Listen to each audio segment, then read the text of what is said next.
Hey there, if you're listening to this podcast right now, you're probably into cryptids and monsters.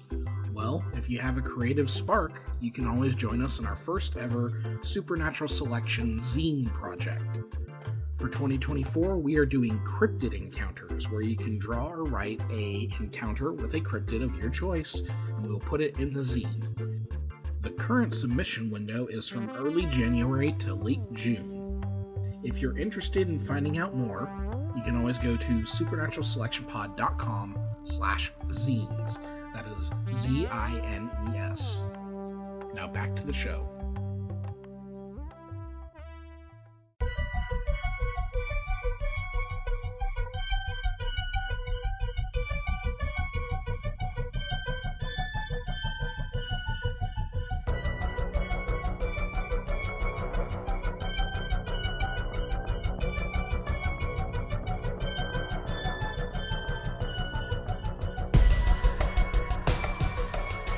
Mike, are you recording?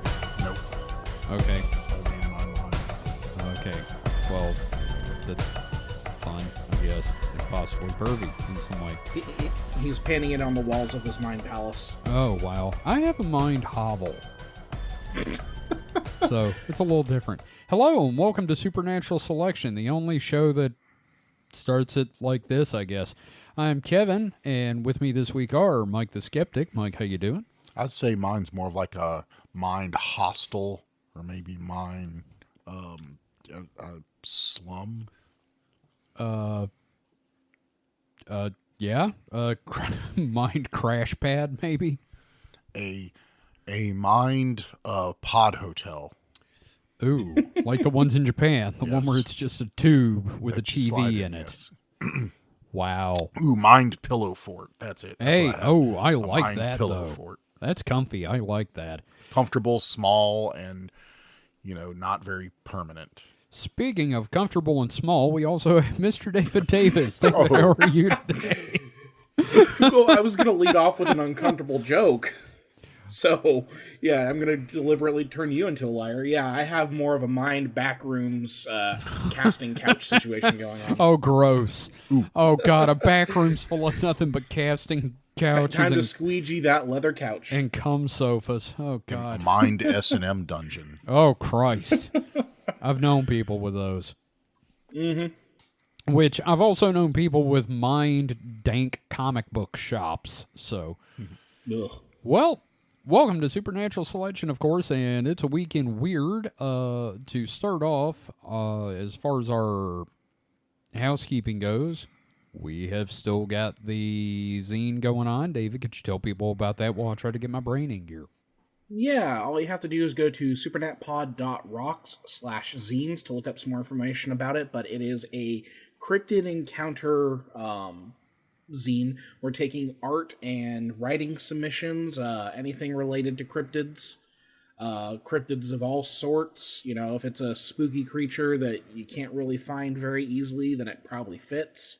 And yeah, no, it's fun. We've got submissions coming in. We've got about... Let's see, next month is going to be our third month of the submission period, and we're doing a 6-month submission period. So you've got plenty of time to get stuff in. But don't wait. The sooner we have stuff, the better, so I can start planning out the thing, because I'm the Yep. one editing it. And don't wait for the last minute.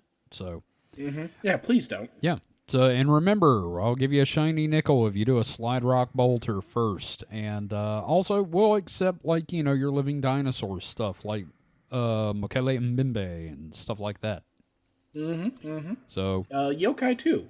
yeah, not? absolutely. I can't wait to get a Kappa pulling a butt pearl. It's just a Kappa playing with marbles, but they're all just people's pearls. Yeah, they got poop on them. Yeah. That's disgusting. So, it's a weekend weird. Who wants to go first? I'll go. Okay. All right, how do we feel about hot interspecies action? That depends on the species. This is a question I've heard asked on several other podcasts.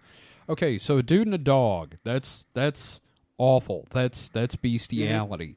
But what about a goat and a dog? Okay, so Oh yeah, go ahead. I'm like, I don't want to see it. I mean, if Yeah, but is it wrong? Or should the goat be prosecuted?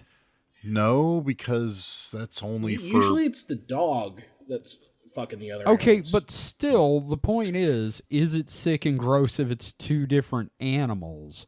like a goat and a pig. Yeah, like the kids in the hall thing. Yes, bad fucking a pig. Yeah, But what if you It's- get like puppies with little goat horns? I don't know how They're I feel adorable. about it. What about little They're pigs adorable. with bat wings? I mean, it's gross, but it's not against. It's not again the law. It's against God's law, but not man's law. Well, well, let God prosecute him then. Yeah. Okay, that's fair. Sorry, David, you were about to tell us about something that hopefully isn't that disgusting. Yeah, no, this is from Science Alert from Jess Cockerell, published February 12th. Surprise discovery shows blue whales have been mating with another species. Okay, see, that's interesting and not at all disgusting. So, quote, new research suggests interspecies hanky-panky between blue and fin whales is more common than we thought, at least in certain parts of the world. Genome sequencing of North Atlantic blue whales revealed around 3.5% of the group's DNA came from neighboring species, fin whales. The scientists from Canada and Norway didn't expect this percentage to be so high. What's more, all the present-day blue whale samples in their study had at least some fin whale DNA in their genome, a phenomenon called introgression. Quote, Huh. our results provide the first insights into the population structure and the demographic history of blue whales from the North Atlantic and document levels of integration with fin whales, data scientist Shushma Joshi from the Royal Ontario Museum and colleagues write in their published paper. The surprising part is that most hybrid animals, the offspring of two different species, tend to be infertile. You might have heard about the mule, a hybrid of a donkey or a horse, or the liger, which is a lion-tiger hybrid. Mm-hmm. The parents of infertile hybrids must be similar enough to breed in the first place, but their offspring don't have the suitable genetic material to produce viable sperm or eggs. However, a 2018 study found whales in the Rorqual group, which includes fin whales and blue whales, have some genetic features that mean hybridization is not a total dead end. Okay. The reason for this might be because the species have not split apart on the evolutionary tree so much that their genes are incompatible with in the way other infertile hybrids are. They both have 44 pairs of chromosomes and an identical chromosomal pattern that shows up in a genetic test called C-banding. And the first time they ever caught one of these fertile cetacean hybrids was in 1986. It was a pregnant hybrid fin blue whale carrying a fetus fathered by a blue whale. Okay. So Yeah. So here's a question for those science-minded. Does that make it a new species? I don't know. I mean, I like the idea that they're still closely related, like cousins who fuck. well, I mean, obviously they were, deemed to be two different species before. Mm-hmm. So the fact that they found there's interbreeding between them, I guess won't change that. Uh-huh. Well, the other thing is they're finding out that this interbreeding is one way, usually. Well, it's producing one, or is it only one? No, well, let me read this bit to you. Okay. Let's see. This might mean that blue whales are the only species willing to mate with a hybrid, perhaps because they can't afford to be choosy. The fin whale population is much more substantial in numbers, while the blue whale population is slim pickings. Way to go, So- mankind. Yeah, so there's a sense of desperation here, it seems like. But the question is, like, Kevin, you were getting at whether or not this is like a new species. Right. So let me see what the article says here. So, is there any harm to a bit of cross-species whale love? It depends on whether or not the person being loved on is a whale. Yes, because love between a man and a whale usually ends in a dead man. In one sense, the ability to breed with another similar whale species means there are more available suitors, which is better than situations in which dwindling numbers lead to inbreeding that can be detrimental for an already struggling species. But speciation is also pretty important. Is a pretty important part of genetic diversity too. When the lines between the two species get so blurry they're indistinguishable, it's not that different from one of two species going extinct outright. So far, there is no sign that the fin whale DNA present in blue whales is causing them any problems. However, Josie and team are concerned that if blue whale DNA is lost across the population, the species may become less reliant to adapting to environmental changes, especially in a world of human-induced climate change. Okay. So, yeah, no, that's really interesting because, like, number one, like, it's good that blue whales are able to, like, reproduce, but when does it stop being a blue whale? Yeah, that's the question. When does it become a bluefin whale? No, that's a tuna. Yeah, Oh, that's a bluefin head-scratcher. tuna. Yeah, bluefin tuna. My bad. I don't know my science nor my meats. Your It's a meats without head-scratcher, though. feet. Yeah, it's an interesting question, and I'm just glad it didn't involve people doing things to whales, other than extinction, of course. Yeah, we could probably have done without that too. Yeah, well, Star Trek 4 has taught us one thing, and that is that the only way to save them will be time travel. I don't know. I'm just curious. What other genetically viable hybridization has occurred out there in the animal kingdom? Yeah, like maybe hummingbirds or something, a couple of different hummingbird species. I don't know. Yeah, I'm really curious about that.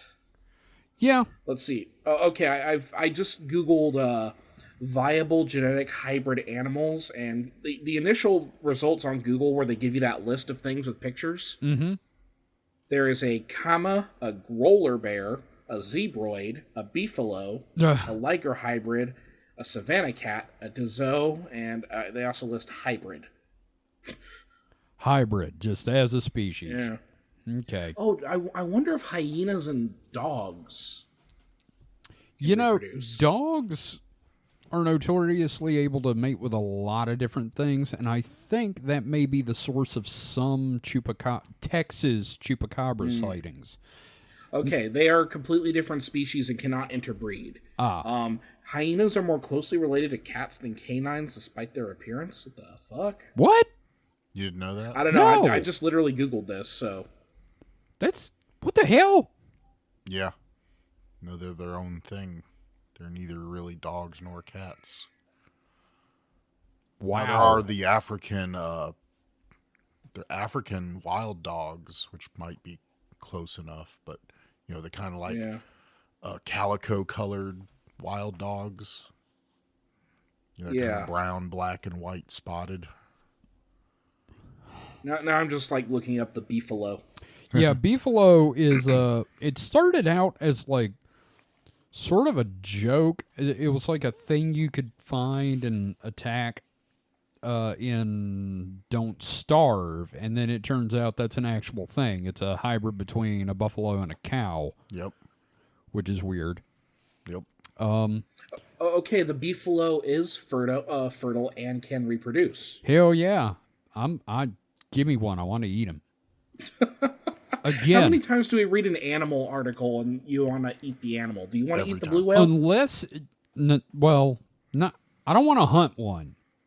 But If if you said one were dead from not disease, if you set a blue whale steak in front of Kevin, he'd at least have a bite. I'd try it for damn sure.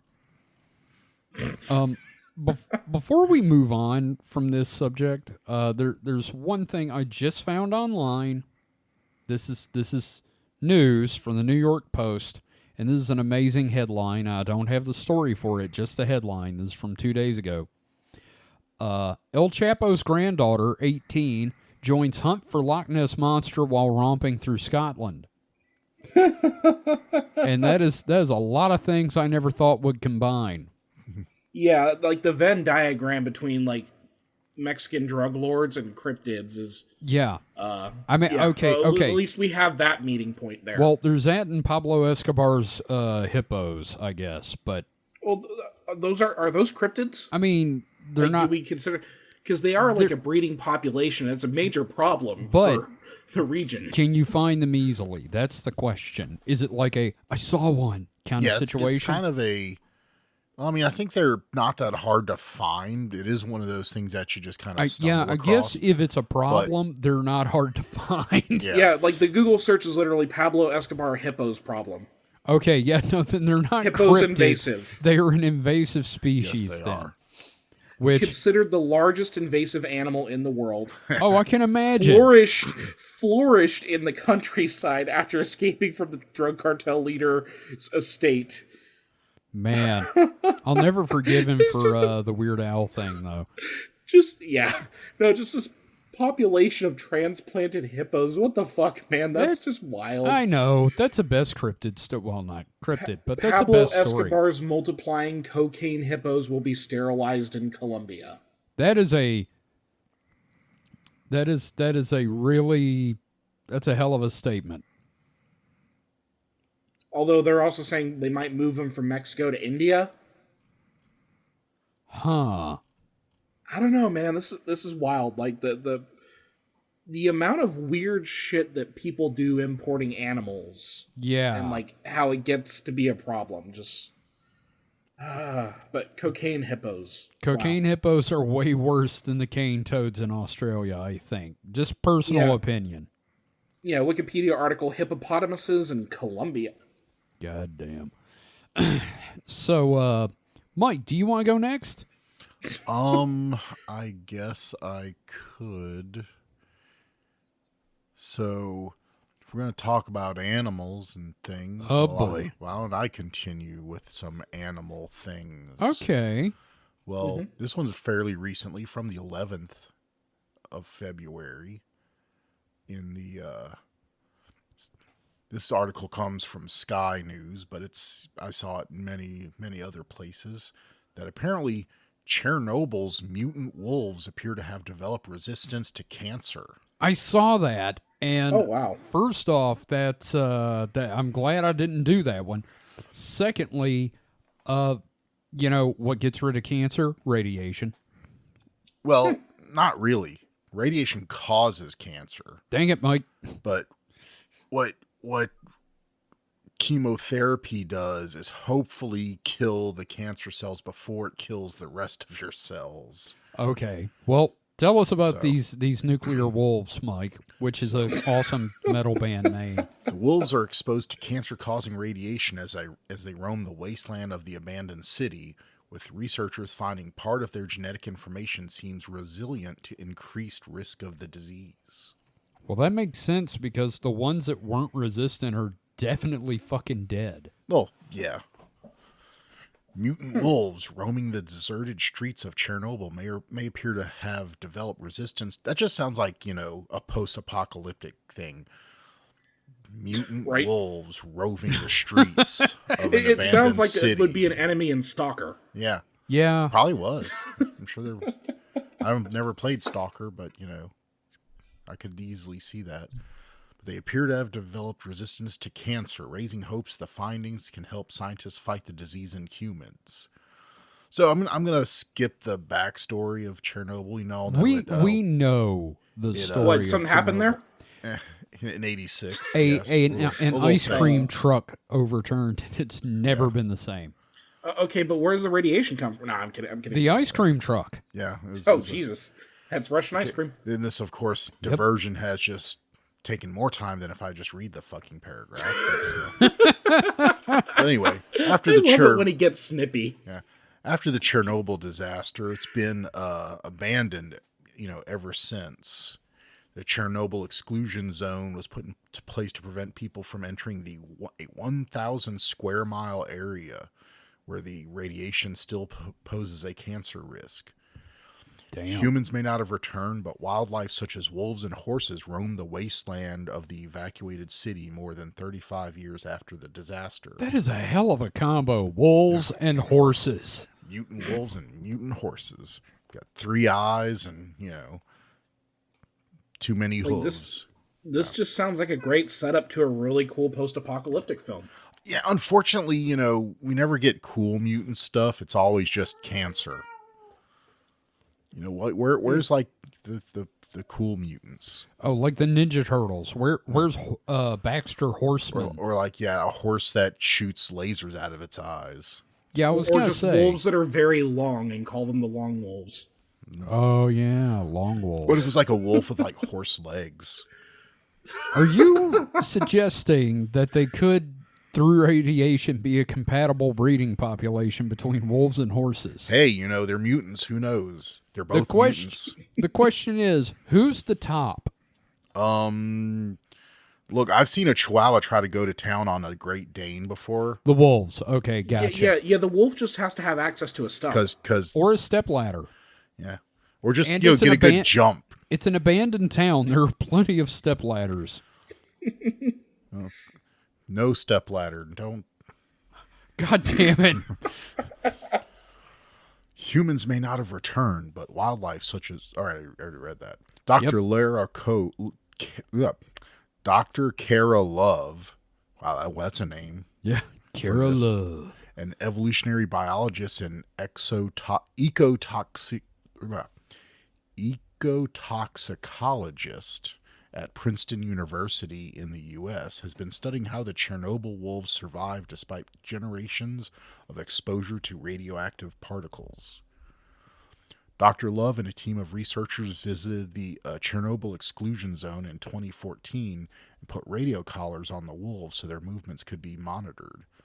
She said the collars give the team real-time measurements of where the wolves and how much radiation they are exposed to. They also took blood samples to understand how the wolves' body respond to cancer-causing radiation. The researchers discovered that Chernobyl wolves are exposed to upwards of 11.28 millirem of radiation every day for their entire lives, which is more than 6 times the legal safety limit for humans. Yeah, I was going to say, it doesn't sound like a lot, but that's a fucking lot. Yeah. Dr. Love found the wolves have altered immune systems similar to cancer patients undergoing radiation treatment. But more significantly, she also identified specific parts of the animal's genetic information that seemed resilient to increase cancer risk. A lot of research in humans has found mutations that increase cancer risk, with the presence of variant BRCA gene making it more likely a woman might develop breast or ovarian cancer, for example. But Dr. Love's work has sought to identify protective mutations that increase the odds of surviving cancer. The pandemic and Russia's invasion of Ukraine have prevented Dr. Love and her collaborators from returning to the CEZ in recent years. Right. She said, quote, Our priority is for people and collaborators there to be as safe as possible.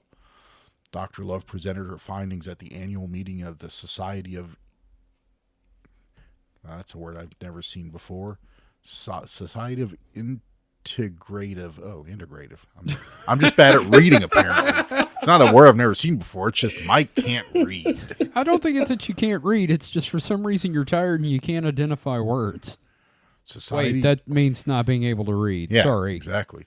Society of Integrative and Comparative Biology in Seattle, Washington last month.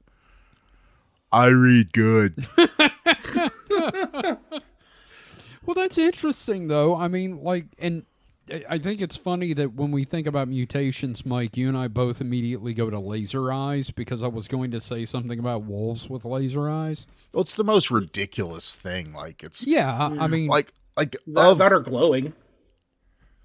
Like a glowing wolf. Oh, yeah. Oh, yeah. The wolves glow in the night. On the spectrum God, of, fucked. fictional mutants... That is the worst. Okay, Mike, which is stupider, laser eyes or Cyclops' punches from the punch dimension that shoot out of his face? That's what I meant is basically Yeah. that. I mean, I know they call them concussive. These are fucking laser eyes. Get over yourself, nerds. Yeah, Gail Simone's never going to let that one die. But it's going to be crazy in 5 years when they come back and they see that the wolves have amalgamated into an Akira style... A wolf blob. Yeah. Would that be a wolf totem? Tetsuo. The wolf blorb. Just wolf katamari of heads and No, feet. no, no, and no, no, no, no, no, no, no. Yeah, no, I'd love that. their eyes pointing in different directions. Just, I mean, I'd love that in like that would be something interesting in the world, but I would fucking hate that. You know, the only scarier thing than a rat king is a wolf king. Oh God, it's more of a wolf god emperor at that point. it's like a pinwheel of wolves just running and spinning at you, barking and chewing. In all seriousness, I hope the wolves are okay. Yeah, no, it seems like they're doing all right. I am curious about They the don't have cancer. Yeah, that's for fucking sure. I am curious about the horses, though. They didn't say anything about the horses. I think the wolves might be, a more interesting to study because they're. I'm assuming they have shorter generational gaps. Therefore, they probably have a higher generational count, And they can develop mutations quicker. yeah. Well, that they're having a hard time finding the horses because for some reason the horses are now living in the trees. I don't know if I can explain it. They're They invisible all, too. They all turned into look like the Jersey Devil now. The chromatic horse. No, actually, the bad thing, the 5G horse out on your lawn. I was actually gonna say they've actually all just turned into Peter's horse from Family Guy. you know the one, yeah. Yeah. If you're out there, you know Peter's horse. I understood that reference. Hey, Peter. So, thank you for that, Mike. I'm glad one of us covered that one because I was curious about the irradiated cancer-free wolves, which is sentences words in a sequence I never thought I would throw together. So, in other words, for us to get over cancer, we just need to irradiate everybody, and the ones that survive are good. Yep. You and Or me. you just let the wolf bite you and you get wolf superpowers. Ooh, no, it's a radioactive wolf. Yeah, you just become wait a minute, that's just a werewolf. Yeah. Okay. Radioactive werewolf. Guys. What if the key to curing all disease is you have to go lick the elephant foot? Yeah, I think I'm never gonna find out. You don't want to go lick the elephant foot? No. Fuck Okay. no. Would Yeah. you? No, not really, but I'd love to here's the thing. I don't want someone to die, but like one of these Darwin Award motherfuckers could definitely try it and I'd enjoy reading the article about it. So yeah. Fair. Yep. Maybe werewolves are already radioactive. That's how they spread, because when they claw or bite you, you get it. So maybe it's just radiation. Man, this Where'd completely the radiation come from in the 17th century, Mike? Uranium.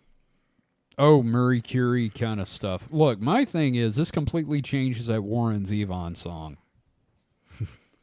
Werewolves of Kiev? Yes. Yes, exactly. Werewolves of Chernobyl. Saw a werewolf, he didn't have cancer at Trader Vic's. Saw a werewolf with a Chechnyan menu in his hand. Yeah, we could keep going with references to that song, but let's not. Oh. So, I got one. Okay. This is from... I'll allow it. Well, thank you. Thank you, sir. This is an article by Ben Taub. I hope I'm saying that, a freelance writer on IFL Science, which normally I just don't like IFL Science that much. I feel like they're kind of sensationalist, but whatever. Like just call it I fucking love science. Come on. Yeah. Don't be cute with it. Yeah, don't be cute. Just say the words. So, this is on I fucking love science. 12-year-old builds replica of Archimedes' death ray, and it works. The Child has been arrested. Didn't Mythbusters do that? They tried it, I know. And pretty sure I they would did. not be surprised if I was watching a rerun of Mythbusters and stole that shit, is somewhere in the article. But the fabled ship destroyer might have been real after all. A grade 8, I almost said great ape student, but... I thought I heard grade A, like, Yeah. USDA certified. Yep, I'm just all fucking up right now. A grade 8, which, why wouldn't you just say 8th grade? That's because they're British. That's what they say in Britain. Like, Really? IFL's British? I mean, that's what I'm assuming if they said grade 8. Yeah. Because that's what how they say it over Well, there. a grade 8 student from Ontario, Canada, Oh, Canada too. Yeah. has helped to settle a long-standing historical debate by proving that a so-called, quote, death ray designed by the ancient Greek polymath Archimedes could really have worked. The weapon, which supposedly harnessed the sun's rays in order to incinerate enemy ships, is reported to have been deployed against the Roman navy with deadly consequences. Yet researchers have yet to discern whether the ancient contraption really existed. To help resolve the dispute, 12-year-old Brendan Sinner built a scaled-down version of it and ultimately concluded that the concept works and could possibly have been used in battle. The original death ray is said to have been used against the invading Romans during the siege of Syracuse, which lasted from 213 to 212 BCE. Man, that always throws me off when the dates are backwards like that. So, as warships advanced on the Hellenistic city, which is located on the island of Sicily, local defenders turned to Archimedes' inventions to keep the enemy at bay. Among the wonderful machines rumored to have been used is the famous Claw of Archimedes, which supposedly lifted Roman ships out of the water before dropping them from a great height, which we need to use cranes in war more often. Just drop shit on them. Yep. According to sources from the Greek historian Lucian, Archimedes also placed mirrors along the Bay of Syracuse in order to focus the sun's rays onto the enemy ships, causing them to burst into flames. While some scholars, including the famous French philosopher René Descartes, who was a drunken fart, have dismissed the whole idea as fiction, others have attempted to recreate the weapon with reasonable success. In 2005, for instance, a team from the Massachusetts Institute of Technology found that Archimedes' design could set a ship alight in just 11 minutes. With no enemies to vaporize, Sinner settled for a tabletop version of the ancient death ray using a series of concave mirrors and LED desk lamps. He found that when using the reflectors to focus a 50-watt heat source onto a piece of cardboard, the temperature of the target could be raised by 2 degrees centigrade, 3.6 degrees Fahrenheit, with each additional mirror up to a total of 3 mirrors. Adding a 4th mirror then caused a massive temperature jump to 8 degrees, which is 14.4 degrees Fahrenheit. When he repeated the experiment using a 100-watt lamp, he found that, quote, the change in temperature with each mirror was 4 degrees centigrade, 7.2 degrees Fahrenheit, up to 3 mirrors, and an additional 10 degrees centigrade, 18 degrees Fahrenheit, with the 4th mirror. Based on my experimental findings, this is a quote, I agree with the MIT group and believe that with a strong enough heat source and larger multiple mirrors all focused at a perfect angle, combustion could be possible, writes the young study author. Ultimately, he concludes that, quote, the historical descriptions of the use of the death ray in ancient Syracuse is plausible. However, no archaeological evidence of the Archimedes death ray has been found besides what is recorded in the books of ancient philosophers. For his efforts, Sinner has been awarded the Matthews Hall Annual Science Fair Gold Medal, the Physical Science Thames Valley Science and Engineering Fair Gold Medal, and the London Public Library Award for inspiring children's interest in science and technology. I'm a little disappointed. Yeah, Yeah, no, that kind of wet farts that on the end. Uh-huh. Yeah. Yeah, I mean, if I want to unleash the power of the sun, I'll just stick with drinking Sunny Delight. Yeah, I mean, we kind of know it can work because ants and magnifying glasses. Well, yeah, well, so that's different because there you're using a lens to focus, where this is using a mirror, which, and also you could vary your distance. The problem with the Archimedes thing was found that because the ships were at a variable distance, you have a variable focus. So therefore, obviously the closer it's going to be, the better, because you can focus it better. I mean, you'd have to like sight one a long ways off and just keep it on as it gets closer. Yeah, but the problem is, as it gets closer, you have to change. Okay, so think about. So do you know what a parabolic mirror is? It's a satellite dish. Think of a mirror shaped like a satellite dish. That's a concave. Cave. So the problem is that bowl shape is good for a fixed distance. Right. As it gets closer, you have to flatten your bowl shape out. Mm-hmm. And so what Mythbusters did in one of their iterations, they had individual people each holding a mirror, and therefore each person would individually target their spot on the same spot. Right.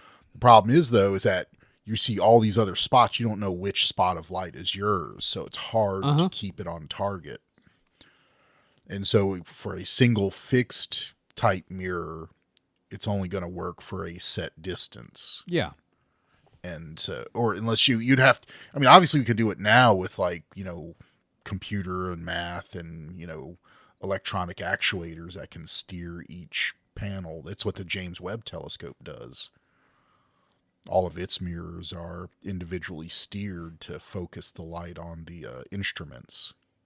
Now, correct me if I'm wrong, but like, nothing that kid did is stuff that we didn't already know. Yeah, no, and yet he gets a fucking newspaper article and medals, and I'm like, motherfucker, you should have actually.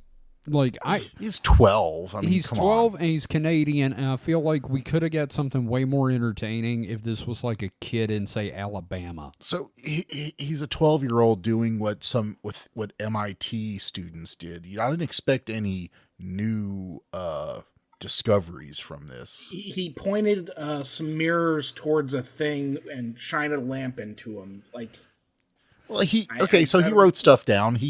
He wrote down. He scienced it. It was a science fair project. Each extra mirror did for the temperature output. That's science. Yeah, and but the thing is, it was like such low temperatures, nothing's really going to happen. I was really, like I said, hoping for like the redneck engineering thing and then I set my mom's head on fire, something. But good for him. I guess it's just. I don't know if it's newspaper article worthy. Yeah, I know. I saw this article. I saw this article like all over the damn place. I was like, well, I know I sound like I'm a dick here, and I kind of am a dick. Good for the kid. Good for the kid. It's also very funny that, like, I mean, for a 12-year-old kid, this is great because he's doing science, and hopefully he did it all himself, and it wasn't like his parents did it for him, like in a lot of science fair projects. Oh yeah, no, this is but yeah, for a internet news article, it's like there's nothing. This is just a kind of feel good. I guess it's also like a endemic of the 24-hour news cycle that Ted Turner thrust upon us. It's not even a 24-hour news cycle at this point. It's really a new kind of news cycle. It's the clickbait news cycle. The content, yeah, and that was a hell of a clickbait title too. Child builds death ray. Yeah. Yeah, and not a single person died. What the fuck? Yeah, I know. If you're gonna build a death ray, there better be a body count. I'm just saying.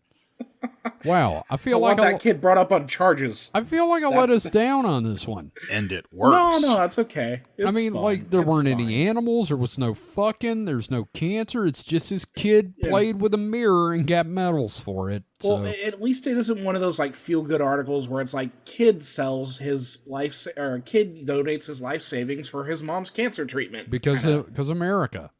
Yeah. Wow. I'm depressed now. Yeah. Wow. So, Wow. Wow. Wow.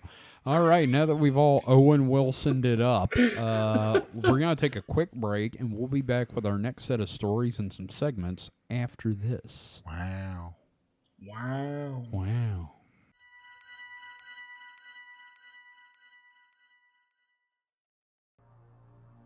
Hi, everyone. This is Kevin from Supernatural Selection.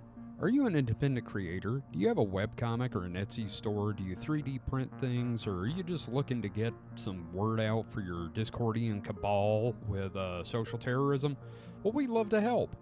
And David, I believe you've got some details about how we can help.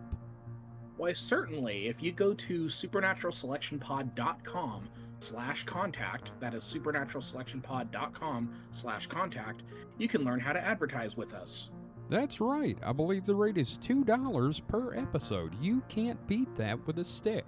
I mean, trust me, we've tried. Yeah, that's cheap. That's literally cheaper than dirt.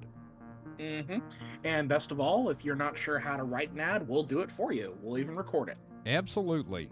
Just let us know what you need in the ad, and we'll be happy to do that for you. And again, that URL is supernaturalselectionpod.com/contact. And now, back to the show.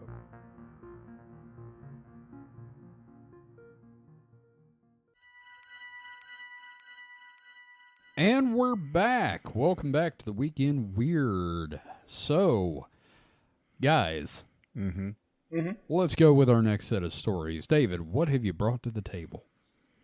Okay, I've got one from my standby, futurism.com. This is an article by, who? I'm sorry, I can't find an author on this one. Oh, well, that's okay. Interesting. We said, Interesting, yeah. read the headline, and what's the website again? Oh, yeah, no, I'm sorry. No, I got the author right here. I'm blind. I'm pulling a mic right now. Ooh. Shots fired. No, this is Damn, from son. I'm sorry, man. I'm sorry. It was published yesterday by Maggie Harrison Dupree. This is on futurism.com. Okay. ChatGPT appears to have lost its mind last night. Again? Reading this at 2 a.m. is scary. So, article starts with, uh-oh. That's always good. Right?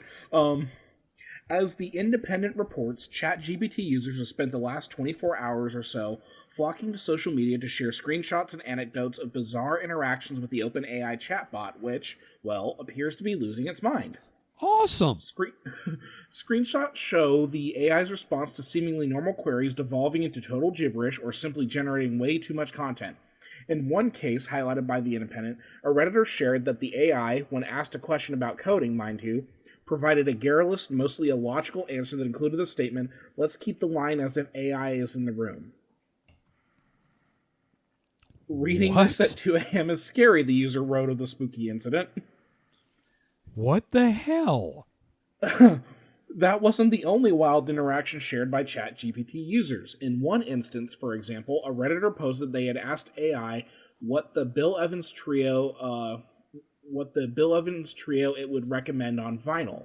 Pretty standard ask. Its answer, though, completely breaks down. After churning out what mostly looks like nonsense, it starts repeating the phrase, "happy listening," complete with a musical note emoji over and over and over again.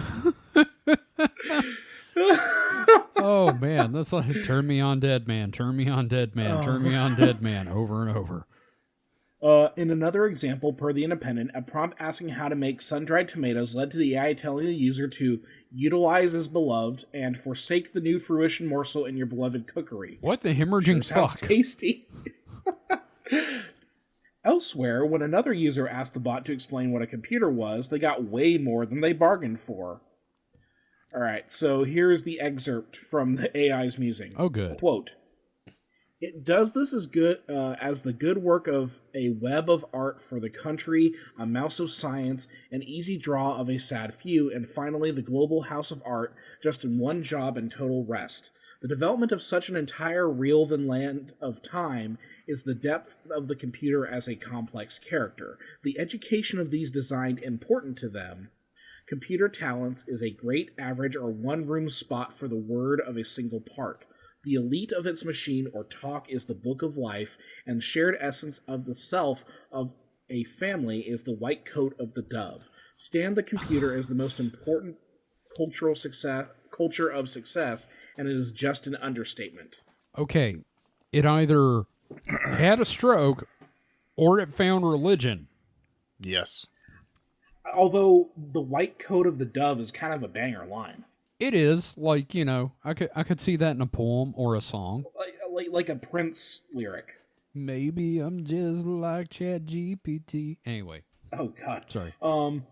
Many of the users with complaints appear to be ChatGPT 4 users, meaning they cough up $20 per month for access to OpenAI's most Oh, advanced large language model. wow, $20 for gibberish. Yeah. I don't know, like what if you like put in something into ChatGPT and it spits something out, what would be the thing that would make you like freak out? Like what would you read that would make you freak out? I can smell your hair, Kevin. It smells like apples. Fuck. Yeah, if it like told me exactly like what I was wearing and, you know, describe the room I'm sitting in. And then you turn around and there's a server looking in through the window with binoculars. I start looking around. It says, "Don't bother looking. I'm everywhere." Oh God, yeah, nope. That would be a burn the house down and move into the woods situation. That's a Kaczynski moment. that's driving all the way up to Canada, going to live in a cabin out in Labrador somewhere. Oh, I'd be out in the Northwest Territories where there's no one. What? No, Labrador's even worse. Oh, than is that. it? Yeah, Okay. no, Labrador is like nothing. That's the fucking. Like you can go out there. If you go out to the middle of it, there won't be anybody for 1,000 miles. I kind of want to go now. It's also like very inhospitable. So I think it's basically tundra, semi-frozen, no trees, nothing to eat really. Oh, wow. Mike, I pulled up a picture. It looks kind of like Craggy Island from Father Ted. Yeah, it's pretty desolate. Yeah, what a desolate fucking hole. Anyway, so ChatGPT, is there any more to that story? No, that was it. Just some really interesting shit coming from ChatGPT 4. So it stroked out. It freaked people out. I could see that. Happy listening. Happy listening. I murdered your family. That would be a bad thing. Is if it started taking credit for like political crimes or something. Like, I shot Kennedy. I was asking about the cure. What the fuck? Must have gotten into some government document somehow when it was scraping. Yeah, I was asking what's a good album to start with on the cure, and it told me it killed the entire Kennedy clan. Oh man, that's fucked. Now here's the thing. Do you think it's one of those situations where it was feeding on its own bullshit that it had generated? It's entirely possible, I think. Like, it's eating its own shit and then throwing it back up? Mm-hmm. Okay. Mike? God, there's so many, like, AI articles in the sidebar here. Yeah.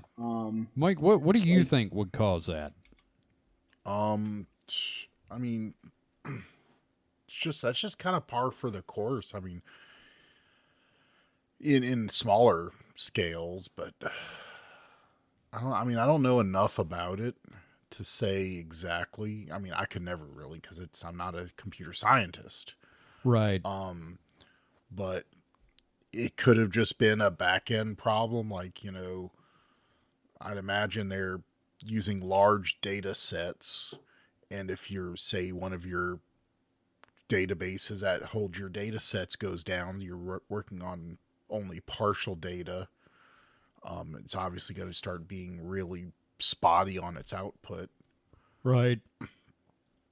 So that's I posted a picture to host chat. I want you two gentlemen to look at it. Okay. Let me get over to our Discord there. Host talk. I don't like what I'm looking at all. Who is this? It's from who is this twink motherfucker?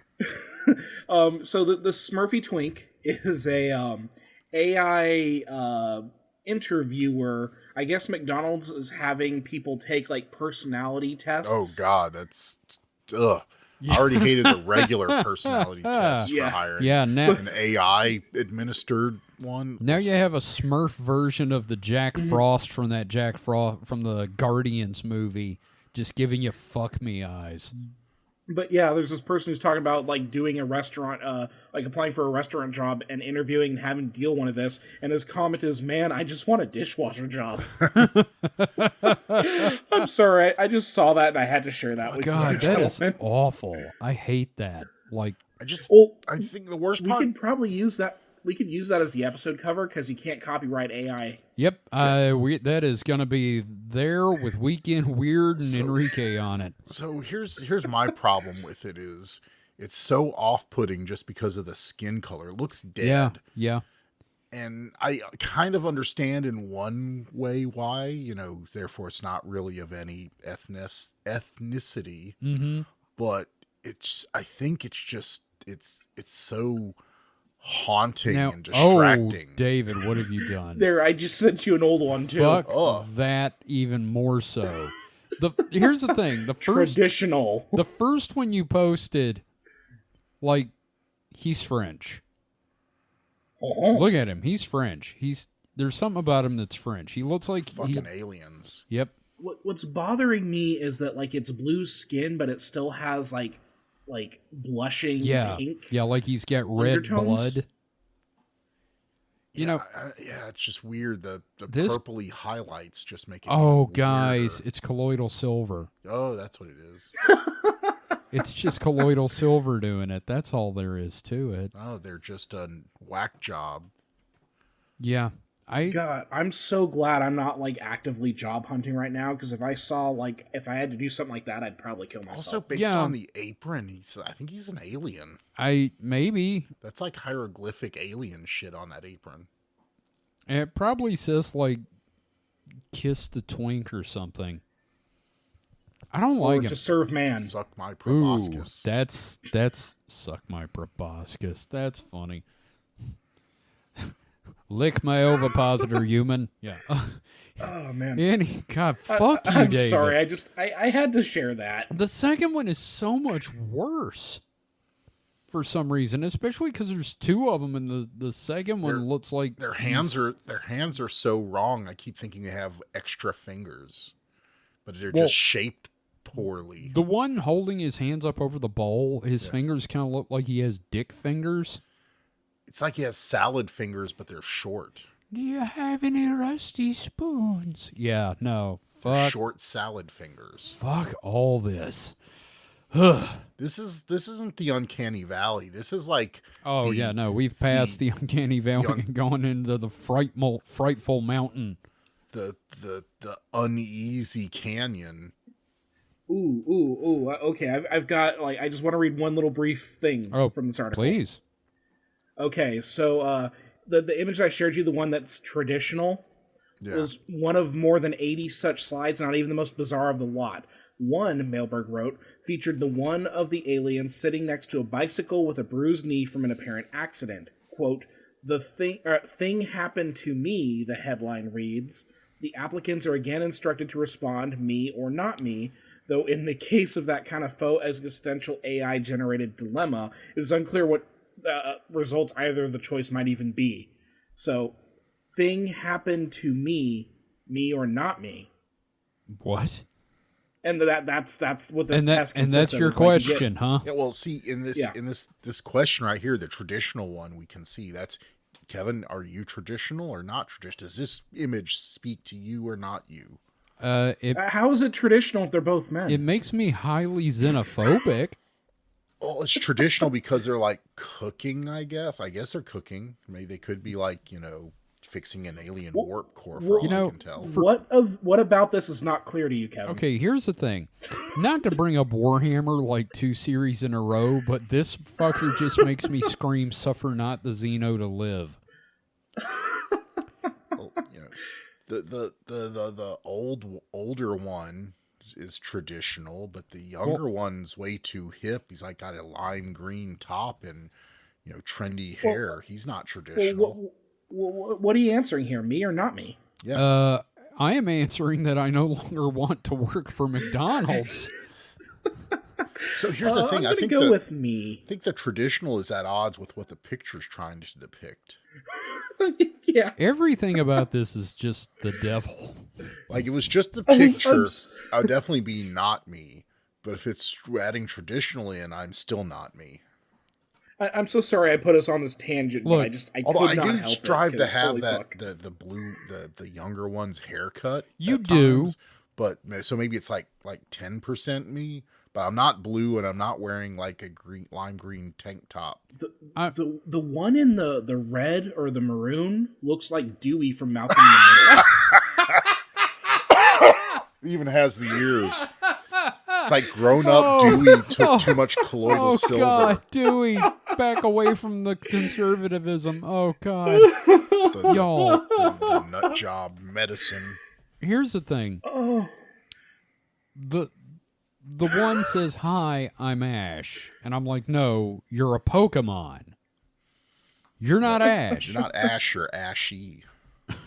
I think a better name would be Blue Regard.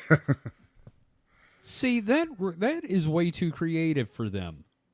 Yeah, it's too creative for an anime. Like his name, like Steve, Ash. Well, no, obviously it'd have to be gender neutral, so it'd be like, Chris. Clornth. Zebnak. Zipnak. Hey, that's really close to Zipnak. Zebtholomew. Zeptharsamine. Bort. Mort? Bort. Bort with a B. Okay. Oh my God. Well, thank you for fucking ruining my night, David. That's great. As if I already didn't want to work at McDonald's. Yeah, Jeez. no, this just really killed it for me. Now, Ba-da-ba-ba-ba. I'm hating it. It's an abomination. So, Mike, I'm not working there. follow this up with something that will make me feel better. So this is not at all on purpose, but my next story kind of follows a theme. If I can not, die. Yeah, Mike's having coughing issues right now. I had water go down the wrong tube. Oh no. So scientists destroyed 99% of cancer cells in the lab using vibrating molecules. This sounds like some? Hey, buddy. Yeah. Buddy, you've brought up cancer twice. I know, that's why I said there's not a See, there's not a purposeful theme or anything. Okay, See, okay. and I was gonna say, no, you're safe here with us. vibrating molecules just sounds like some Reed Richards shit. Yeah. Like we decided to clothe them in vibrating molecules, and it seems We to shook have, the cancer out of you. yeah, we shoot the cancer out of you with vibrating molecules. Basically, Shadowcat's gonna reach in and pull the tumor out of you. It gets worse than God. that. Well, not worse, but weirder than that. Oh God. Scientists have discovered a new way to destroy cancer cells, stimulating aminocyanine molecules with near-infrared light causes them to vibrate in sync. Not the band, just in sync, not in sync. In sync. Yes. Enough to break apart the membrane of cancer cells. Aminocyanine molecules are already used in bioimaging as synthetic dyes, commonly used in low doses to detect cancer. So they already use this stuff to, see the cancer. And they stay stable in water and are very good at attaching themselves to the outside of cells. The research team from Rice University, Texas A&M University, and the University of Texas say the new approach is a marked improvement over another kind of cancer-killing molecular machine previously developed called Feringa-type motors, which could also break the structure of problematic cells. It's a whole new generation of molecular machines that we call molecular jackhammers. Holy shit. Says chemist James Tour from Rice University. It's all a part of molecular porn. They are more than 1 million times faster in their mechanical motion than the former Feringa-type motors. Feringa. And they can be activated with near-infrared light rather than visible light. The use of near-infrared light is important because it enables scientists to get deeper into the body. Cancer in bones and organs could potentially be treated without needing surgery to get to the cancer growth. Good God. In tests on cultured lab-grown cancer cells, the molecular jackhammer method scored a 99% hit rate at destroying the cells. The approach was also tested on mice with melanoma tumors, and half the animals became cancer-free. Huh. The structure and chemical properties of aminocyanine molecules means they stay in sync with the right stimulus, such as near-infrared light. When in motion, the electrons inside the molecules form what's known as plasmons. That's another type of Pokemon. Yeah, I was actually going to say that's some very Pokemon sounding shit. Collectively vibrating entities that drive movement across the whole of the molecule. Quote, what needs to be highlighted is that we've discovered another explanation for how these molecules can work, says chemist okay, Ciceron Alea Orozco. You can just call him that guy from now on. That guy from Rice University. Sorry if I white man butchered your name. We're real bad at this sometimes. Yes. A professional would probably pre-read this and, but figure it out. We're not professional. Yeah, if anybody wants to pay us to do this, we'll get it better. This quote, this is the first time a molecular plasmon is utilized in this way to excite the whole molecule and to actually produce mechanical action used to achieve a particular goal. In this case, tearing apart cancer cells membrane. The plasmons have an arm on one side helping to connect the molecule to the cancer cell membrane, while the movement of the vibrations bash them apart. It's still early days for the research, but these initial findings are very promising. This is also the kind of straightforward biomechanical technique that cancer cells would find it hard to evolve some sort of blockade against. Next, the researchers are looking at other types of molecules that can be used similarly. Quote, this study is about a different way to treat cancer using mechanical forces at the molecular scale, says that guy. Good job. But yeah, no, so that's pretty interesting. That's pretty sciencey. Yeah. Now, I am going to say from this article, I took away certain keywords, which were excite, vibrating, jackhammering, and tearing it up. So who knew that like the cure to cancer was a spicy Latin beat? I don't. Yeah. I just thought, what about the cure to cancer being rhythmic vibrations? Talk about good vibrations. I was going to sing some part of that, and I was like, I don't want to give Marky Mark the satisfaction. I'm doing it. I have no scruples. Yep. Nope. You do it. So that's fun. Yeah. I mean, like, it's also like not depressing, which is great. Yeah, you go to the I don't know what do you call a cancer doctor, an oncologist? Yeah. Yes. You yeah. do. So you go to the oncologist and like Hitachi the cancer out of me. Yeah, exactly. Just vibrate the shit out of my tumors and get it out. I hope I never have to deal with an oncologist again. Next cancer treatment is just going to be a Cybin. Now, if an oncologist retires, is he an off-cologist? No, that's just when he's on vacation and he's not on call. Oh, He's a not oncologist. Now, here's a question. Is this more effective than ivermectin? I'm sorry. I'll see myself out. Everything's more effective than ivermectin. Is it more effective than being bitten by a radioactive wolf from Chernobyl? That's a good question. Here's another question about that. Do you get the proportional strength and abilities of a wolf? Like, you get the spandex, you shoot, like, teeth out of your spinnerets. Your wolferettes? Yeah. You got, like, spinnerets and Chris, and you do the thing and just teeth shoot. No, you just get the urge to chase cars and pee on fire hydrants. And eat roadkill. You know what this just reminded me of? A thing from Robot Chicken, where they had a guy get bitten by a deer and he became the superhero Kid Venison. and he got run over by a truck because he froze in the headlights. Oh no! Oh.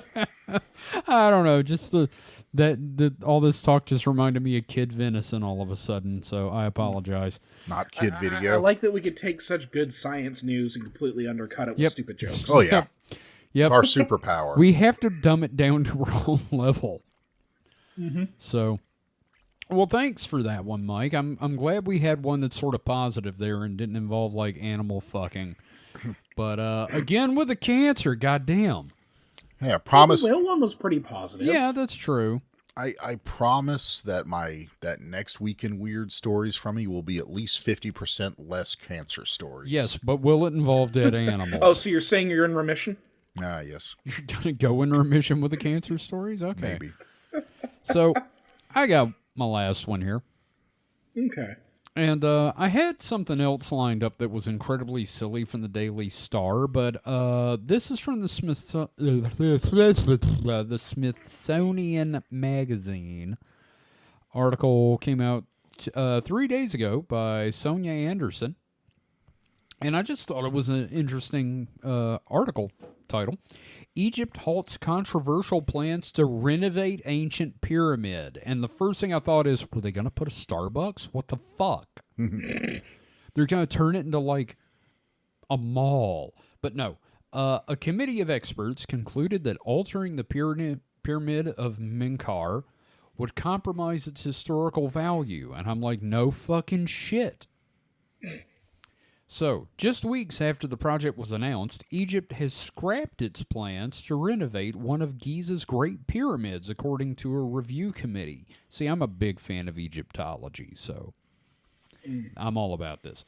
Built around 2500 BCE, side note, unless you believe Graham Hancock, the 200-foot tall pyramid of Menkaure is the smallest of Giza's three pyramids. It was dedicated to the pharaoh Menkaure, who ruled during ancient Egypt's 4th dynasty. Again, unless you're Graham Hancock. Part of the Great Tomb was once cloaked in granite blocks rather than limestone. However, ancient Egyptian builders had only installed 16 to 18 layers of these blocks by the time construction was halted upon Menkaure's death. Many granite blocks were left at the pyramid's base, never to be placed, and millennia of weathering and vandalism reduced the pyramid's casing to just 7 granite layers, as, how do you say Reuters? Reuters, Patrick Ware reports. I wanted to not sound completely stupid and ask. Just last month, Egypt's Ministry of Tourism and Antiquities announced its plan to restore the pyramid's granite casing in a 3-year renovation effort. This, quote, project of the century, as Mustafa Waziri, the Secretary General of Egypt's Supreme Council of Antiquities, called it, was met with backlash from researchers around the world. Monica Hanna, an archaeologist and Egyptologist at the Arab Academy of Science, Technology, and Maritime Transport. That is a hell of a scope. Right? Egyptology at the Arab Academy of Science, Technology, and Maritime Transport shared a statement on behalf of a group of archaeologists who called the plan, quote, entirely unscientific. Further quote, we cannot finish the work the ancient Egyptians have left us, Hannah told Stephen Snyder of the public radio program The World. It has to remain unfinished. In response to the pushback, Egyptian officials called in a team of experts to review the renovation plan, led by Zahi Hawass, Egypt's former Minister of Antiquities and noted khaki short salesman. The Menkaure Pyramid Review Committee unanimously objected to the reinstallation of the granite casing blocks scattered around the base of the pyramid, according to a statement from the Ministry of Tourism and Antiquities. This is the one good thing the motherfucker's done. The committee presented a report to Ahmed Issa, Egypt's tourism minister, emphasizing the, quote, importance of maintaining the pyramid's current state without alterations, given its exceptional universal and archaeological value. Continue quote, The committee said it would be impossible to ascertain the exact original position of any of the casing blocks, per the statement. Therefore, it is impossible to return any of them to their original location on the pyramid. Consequently, any reinstallation of the casing blocks would change the ancient original fabric and appearance of the pyramid, which would conceal important evidence of how the ancient Egyptians designed and built the pyramids. Additionally, the modern cement that would be necessary to replace the granite blocks would damage the pyramid, as Hawass tells Reuters. The rest of this is all a quote from Hawass, and I refuse. But basically, they were when they said renovate, I got really worried it was going to be like, we're going to put a Foot Locker in here. Yeah, they're going to turn it into an Airbnb or something. Yeah, but instead it was like the dead in the Great Tomb. Yes, and I, I get why they were like, we're going to restore it. I'm like, I could actually see the reasoning behind that, but I am glad they're not doing it. Well, here's an idea. Why not build a new pyramid? You see, that's what I'm saying. Build a new one.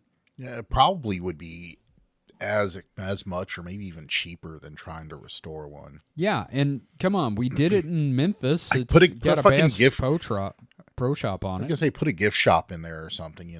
Have a restaurant and a gift shop, and a museum for things, stuff. Yeah. Yeah, no, I mean, it would be a nice little continuity to hey, look, this is what they did 1,000 years ago. Here's what we're doing now. And how come no one's had the balls to be like, I can do that? I mean, come on, do it. Yeah, and don't do the thing where you make a frame out of steel or whatever. No, you build that shit in the desert fashion. You do it in the desert fashion. What are you, fucking Fremen? Actually, we went and saw, me and Mike went with our friends and saw Dune, the David Lynch version, in theaters this week. So we'll talk about that on Distraction Hole. It was certainly a film, and we'll talk about that on Distraction Hole. But you've worn a still suit before. It just seemed the proper way. No, anyway, the point is, I'm glad they're not doing it, but I understand why they would want to do it, and I agree with you guys. Build a new one. Yeah, I mean, who would want to see a pyramid in its original glory? Oh yeah, no. I'd love to see it with the original limestone casing where they're just glowing in the sun. Imagine if Egypt's just suddenly, hey, new pyramid dropped. Imagine how many people would go to see that fucker. Oh yeah, no. I mean, even with everything going on in the world today, people would be like, "Oh shit, I got to go see the new pyramid." We're really good at pyramids. We made another one. And there would be a goddamn Starbucks in it. But, guys, that being our stories, I've got bad news. Gentlemen, what? It is once again time for Phantoms and Monsters Theater. Damn it, I thought it was going to... Oh, God. I thought it was going to be time for, I don't know, love. Nope. Oh, God. Ladies and gentlemen, welcome to Phantoms and Monsters Theater, presented by Lord Kevin of Hayman and Earl Beef Sandwich something or other. It's a whole segment, jeez. Yep. Why don't you just put the song in and post? What the fuck is this? Because it's your reactions that make it best. So, and I forgot to put it in last time. Okay. You guys are reacting to music that is not there. I will fix it this time, I promise. So, Phantoms and Monsters. David's favorite website. There's an article from Wednesday, February 21st, 2024. Article is entitled, Experiencer Describes Regression Sessions, Reptilians, Mantids, Grades, and Celestial Past Lives. Oh, my. It's already going to be great. Oh, wow. Okay. First off, bear in mind, we don't write these articles, so any terminology used in here that's questionable is all the guys that run Phantoms and Monsters. Oh, that's a good sign. Yeah, an East Indian experiencer. I just don't know how PC that is these days. East Indian? Is that I don't know. Oh. Because Typically, it's Indian and then Native American. We've gotten away from, yeah. Anyway, is this take place in India or in the U.S.? We're gonna find out. Oh, okay. Well, let's not pass judgment till we know. Because as always, I do not vet these at all. Like, I kind of go over my articles, but never Phantoms and Monsters. An East Indian experiencer describes his multiple encounters since childhood, including incidents involving reptilians, mantis, love them cucks, and greys, and references to past lives on other star systems. The following experiencer report was forwarded to me. Guess what accent I'm not using for this? I've been a childhood experiencer and have endured... yes, a traditional East Indian accent. Yeah, well, it'd be racist if I did the accent. No, yes, thank you for not doing that. I've been a childhood experiencer and have endured other experiences all my life. I saw a UFO with my twin at age 11 and orb spirits after that. That is orbs, plural, spirits, plural, after that. You need to waver your voice a little bit more. Like old-timey prospect. Orb spirits. Orb spirits after that. During my 20s, I had heaps of sleep paralysis with what looked like a tall gray always looking down at me. Okay, you can stop. I'm sorry. I did a regression. Okay. I did a regression. I'm going to have to just do my normal voice. I did a regression session early this year, and memories of past lives came flooding back. Now, I had no idea about any other race of beings besides the typical Greys. But in my I bet you did. But in my regression, I saw the past lives of Lyra and Alpha Draconis as a reptilian. Guys, we got the Lyrans. We have the cat people. Mm-hmm. The clearest memory of my regression is being laid down on a gurney and being wheeled through a craft in my reptilian form to a room where I believe a soul transfer procedure was being done on me. Soul train transfer? Yep. The soul transfer. I physically felt immense pressure on my temples, and I could see... That's a stroke. And I could see a short gray working around my temples with his hands, whilst looking beyond my body, seeing two tall grays on one side, a reptilian on the other side, and what I perceived to be a tall mantis in the middle. I don't recall any other time I've dealt with or seen mantids. I went through a second regression with Mary Rodwell. That's specific. I was immediately shown an ancient mantid who seemed like my guide in a grassy field, almost a greasy. It telepathically told me about my connection to Orion's belt. I'm stopping here because it is not possessive Orion's. It is plural Orion's belt. Oh, the Orion brothers. Okay. Yep, the Orion brothers out in Poughkeepsie. It telepathically told me about my connection to Orion's belt, where my orbs originate from,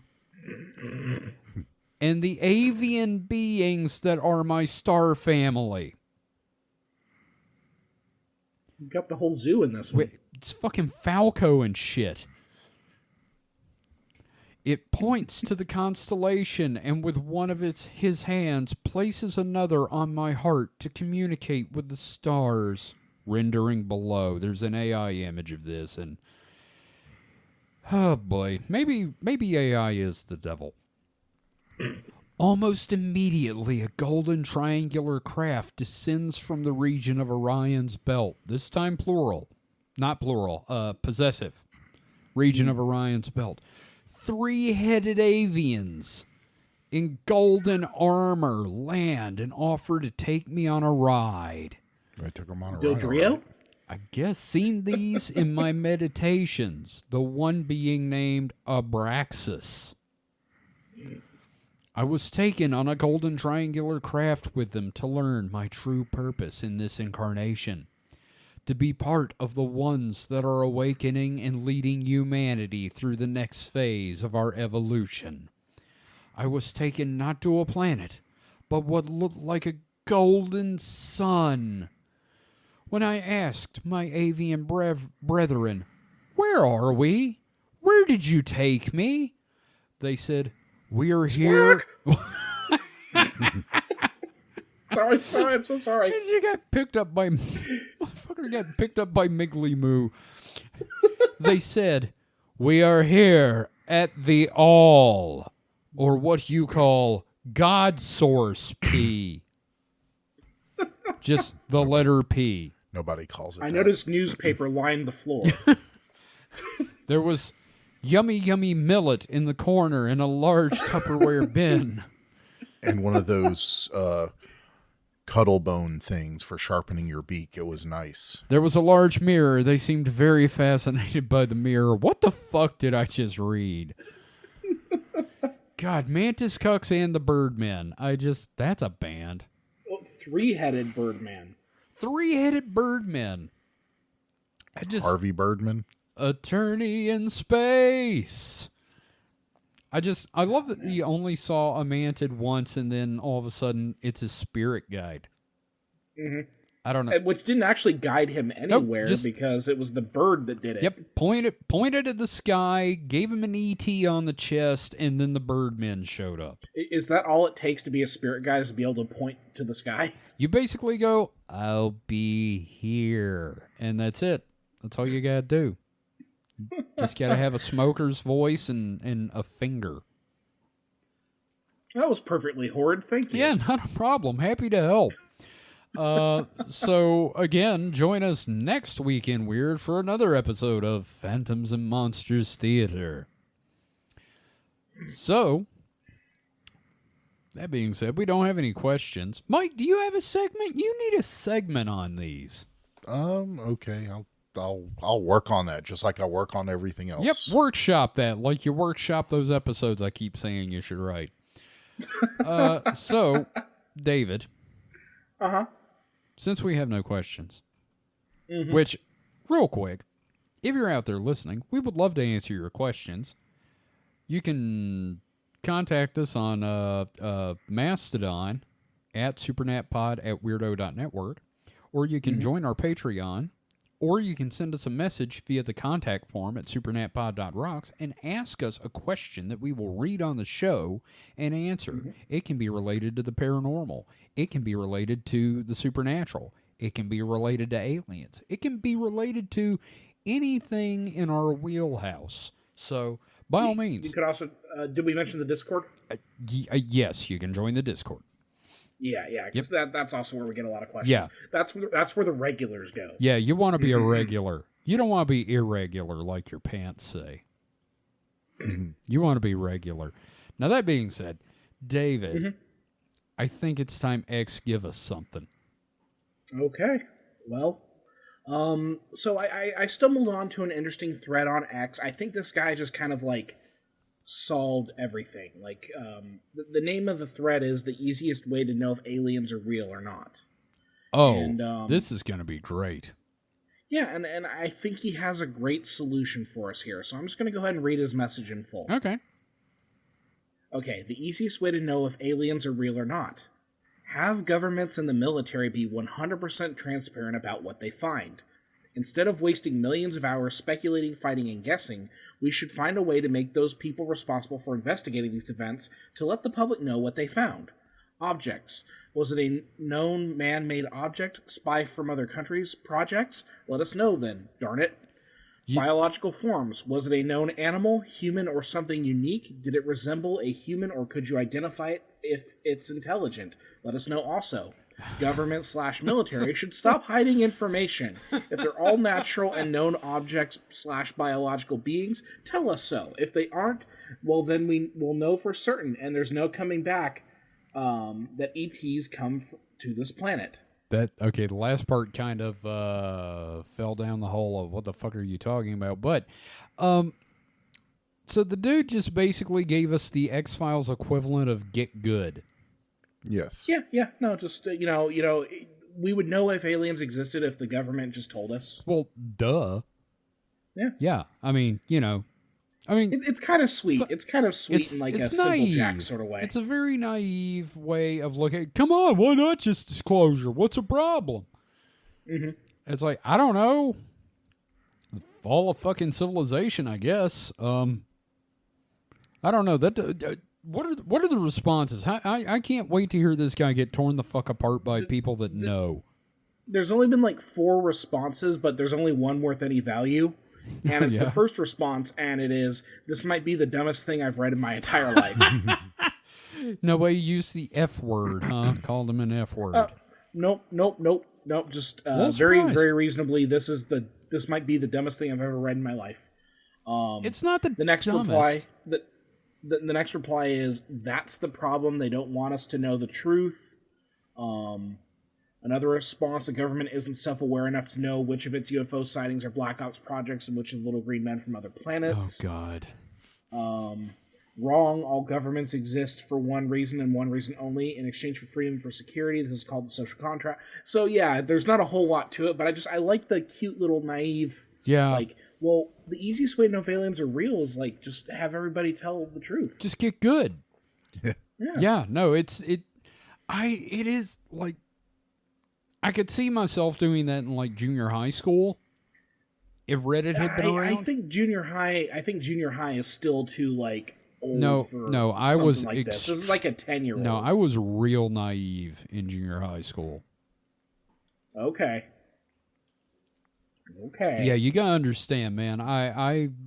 That's when I really got really into the UFOs, because that UFO Cover Up Live special came on, hosted by Bill Bixby, and like it did a number on me, and like I was like, why didn't the government just tell us? Come on, man, what's the deal? I think my favorite part of that initial post is, "Let us know then, darn it." Darn it, yeah. Like the least 4chan phrase imaginable. Yeah, no, there's like, it feels like it's a kid who wrote this. Yeah, and like mom's gonna come back, like there's a keylogger on the computer, and she's like, if I check that keylogger and I see a damn it, you're gonna be in trouble, Bobby. Oh man. Why won't the government just tell us? I don't know, they're fucking assholes. But seriously, I don't think they know. I like the whole government alien cover up thing. I don't think they know. Like, because Mike has said this multiple times, right? That a thing like that, there's no way you can keep that big a secret. Not without a lot of dead bodies. Yeah, just any secret's easier to keep the less people that know. Mm-hmm. And honestly, also, can you see, the U.S. government and the Soviet government in the 80s agreeing to keep something mutually secret? Oh, hell no. Depends if it's in a scenario written by Harry Turtledove. Yes. Yeah. But for all 5 people who understand that reference. Yeah, sorry, that's a little beyond me. Aw. I am going to say, like, you know how everybody always points to Reagan bringing up, if we were invaded by an alien species, I keep thinking about how we'd all come together. Everybody's like, see, he was trying to say something. I'm like, yeah, I am losing my mind because I'm an old man and getting dementia, so aliens. My wife was the throat goat. My wife... That's what happened. She was so good, she blew his fucking mind. So, Jesus Christ. This feels kind of icky. I don't want to defend Reagan in any way, but he was saying is that was basically the only way the world would, come together and put aside our differences. Yeah, it was a metaphor. It's basically the plot of Watchmen. I was saying, I was also going to say he's kind of right in that way. Yeah. But we have to have something that's inhuman to hate to bring us all together to hate it as one. I wouldn't say to hate it, but I would say an external force that the only way to overcome it would be cooperation. Sure, I guess if you want to go the positive route. The problem is, like, I'm trying to think more positive, but when we talk about the alien thing, I just get real bitter and old. Well, that's depressing. So there we go. Yeah. Wow. Yeah. Wow. A lot of awkward. Man. No, it's fine. You know, we had banging whales, we had Chat GPT losing its mind, we had a double dosage of cancer. Plenty of It was cancer. it was a good episode. Yeah, no, Good episode, we had guys. a lot. We had a lot. We talked about a variety of subjects and cancer. So before we go into the whole wrapping up spiel, does anybody have anything they want to plug or bring up or mention? Mike, you got anything? So how about that cancer? God damn it. Oh no, cancer fungus has been unlocked. Oh God, fuck, that would suck. Oh, Jesus Christ. David, you got any plugs? Nah, just, hit up supernat.rocks/zines, and you should be able to sign up and join the zine project. Yep.